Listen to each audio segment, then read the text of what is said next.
दोस्तों आज की इस वीडियो में हम जानेंगे अरब के गर्म सहराओं में पोशीदा एक ऐसे अहम शहर के बारे में जहां नबी पाक सल्लल्लाहु अलैहि वसल्लम ने ज्यादा देर तक कयाम करने से मना फरमाया था।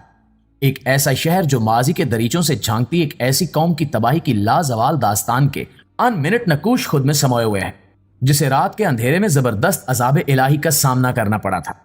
आइए जानते हैं कि ऐसी क्या बात है इस शहर में जहां के सिर्फ एक कुएं के अलावा नबी पाक सल्लल्लाहु अलैहि वसल्लम ने कहीं से पानी पीने और किसी दूसरी शय खाने से मना फरमाया है।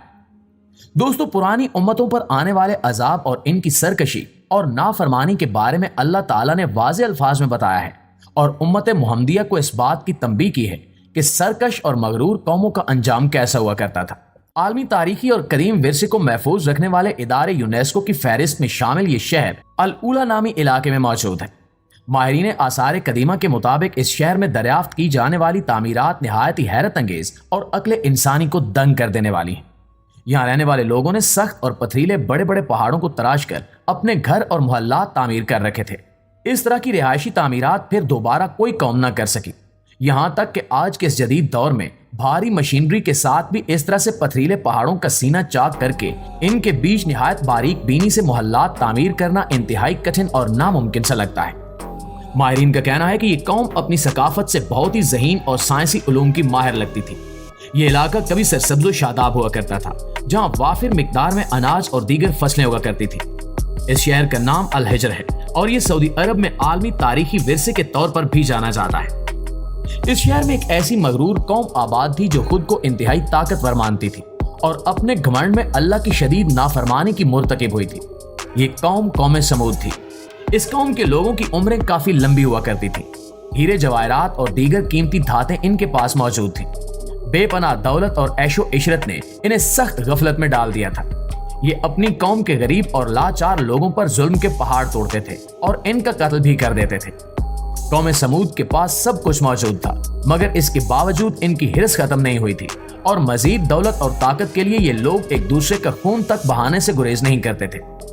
अल्लाह ने कुरान पाक में सूरह अल आराफ में इस कौम का जिक्र कुछ यूं किया कि याद करो जब तुम्हें आद के बाद जाननशीन बनाया और तुम्हें जमीन में जगह दी कि नर्म जमीन में महल बनाते हो और पहाड़ों में घर तराशते हो। सो अल्लाह के एहसान को याद करो और जमीन में फसाद मत मचाते फिरो।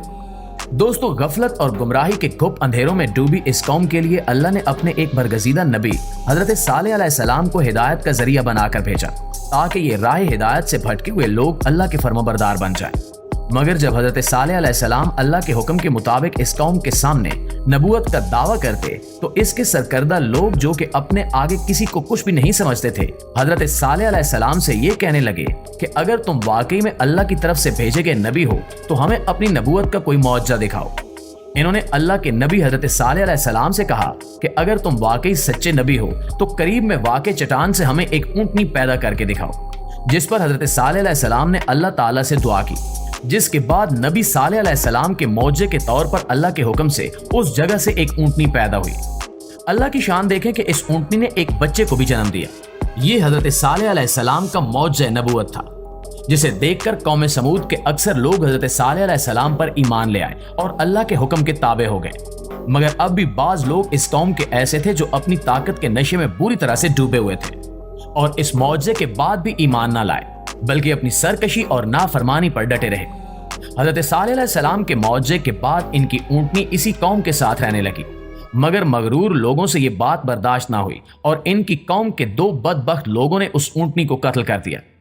इनकी इस दर्जा हठधर्मी और नाफरमानी पर अल्लाह ने अपनी नाराजगी का शिद्दत से इजहार किया और फिर एक दिन रात के वक्त जब सब गफलत की नींद सो रहे थे, इन पर एक शदीद जल्जले की सूरत में अजाब नाजिल हुआ।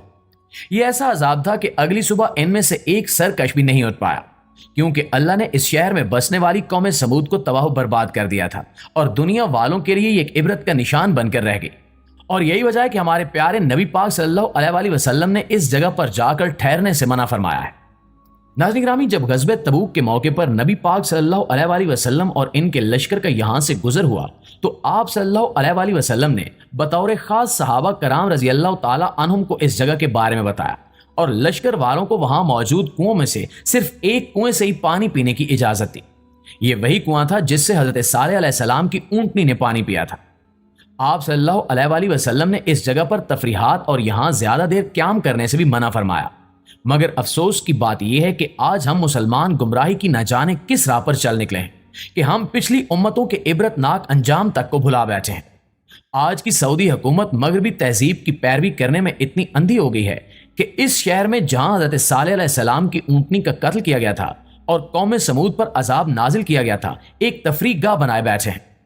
گزشتہ کچھ سالوں سے یہاں پر ہر سال ایک بہت بڑا فیسٹیول منایا جانے لگا ہے جس میں تمام حدیں توڑتے ہوئے ناچ گانے کی محفلیں سجائی جاتی ہیں، اور یہ سب سعودی حکومت کی سرپرستی میں کھلے عام کیا جا رہا ہے، مگر کوئی اس پر کچھ نہیں کہہ رہا۔ سائنسدانوں نے کچھ وقت پہلے ہی اس بات کا انکشاف کیا ہے کہ اس شہر کے عین اوپر موجود اوزون لیئر میں شگاف پیدا ہو رہا ہے۔ آسان لفظوں میں اگر سمجھا جائے تو اوزون نامی ایک ایسی تہ ہے جو کہ زمین اور سورج کے درمیان موجود ہے، جس کی وجہ سے سورج کی خطرناک شعاعیں زمین پر موجود انسانوں تک نہیں پہنچ پاتی، مگر اب ہر گزرتے دن کے ساتھ اس میں سوراخ بنتا جا رہا ہے جو کہ انسانوں کے لیے انتہائی خطرناک ثابت ہو سکتا ہے۔ یہ شعاعیں اگر اس تہ میں پڑتے شگاف سے نکل کر انسانی جلد تک پہنچ گئیں تو انسان کو کینسر اور دیگر جلد کی شدید قسم کی بیماریوں میں مبتلا کر دیں گی۔ ناظرین گرامی، یہ تو قوم سمود پر آنے والے عذاب کی بات تھی، مگر اس کے علاوہ قوم لوط پر بھی اللہ نے شدید عذاب بھیجا تھا۔ نوح علیہ السلام کی قوم بھی سیلاب بھیج کر تباہ کر دی گئی۔ بنی اسرائیل ایک ایسی قوم ہے جس کے لیے اللہ تعالیٰ نے سب سے زیادہ نبی بھیجے۔ انہوں نے اپنے نبیوں تک کو قتل کرنے سے گریز نہ کیا، نتیجتاً اللہ نے مسلسل سرکشی کے بدلے انہیں عبرت ناک انجام سے دوچار کیا اور ان کے حلیے بگاڑ کر انہیں بندروں کی شکل میں ڈھال دیا۔ اگر بات کریں امت محمدیہ کی تو اللہ تعالیٰ نے اس امت پر بے شک پہلی امتوں کی طرح نیست و نابود کر دینے والے عذاب نہیں بھیجے، مگر پھر بھی اگر غور کیا جائے تو اللہ نے ہم سے سجدوں کی توفیق چھین لی ہے، ہم پر کرپٹ ترین حکمران مسلط کر دیے ہیں، ہمیں سود کی اندیکھی زنجیروں میں قید کر دیا گیا ہے، ہمارے بیچ شدید پھوٹ پیدا ہو چکی ہے۔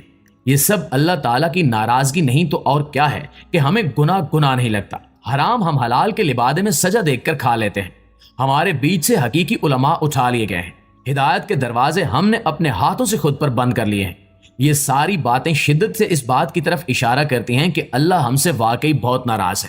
آخر میں دعا ہے کہ اللہ تعالیٰ ہم سب پر اپنا رحم و کرم نازل فرمائے، آمین ثم آمین۔